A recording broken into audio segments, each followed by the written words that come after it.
Hello guys, for today's video ipapakita ko po yung naging vlog content ko dito sa aking page. Kasi itong page ko dati is ginagamit ko talaga yan siya pag nagpo-post ako ng mga bago kong upload sa YouTube. So ang nangyari, kahapon nag-upload ako.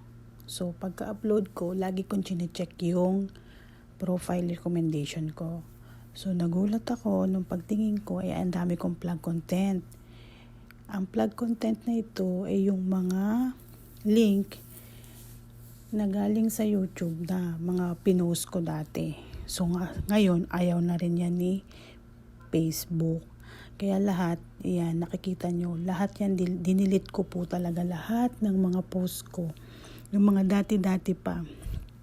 So na-clear na siya. Lahat ng link na pinost ko, binura ko. So kung kayo po ay may mga ganyan din, nasa sa inyo po kung gusto nyo pong burahin, kasi sa akin na-flag siya, kaya binura ko po lahat talaga. So dati naman hindi ko alam bakit bigla na lang flag content na ulit siya, itong mga link na galing kay YT. So yun lang po, sa mga hindi po nakakaalam, burahin nyo na po kung gusto nyo lang po, para makatulong. Kasi ako binura ko na para hindi rin ma-restrict yung account ko. So ang dami niyan, inisa-isa ko talaga siya mula umpisa. Imagine 2021 pa yung iba kong mga post dyan.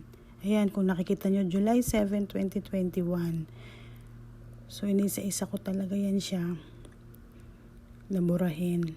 Kasi nga para maayos na rin, ma-clear, para mawala yung violation. Yun lang po. Salamat.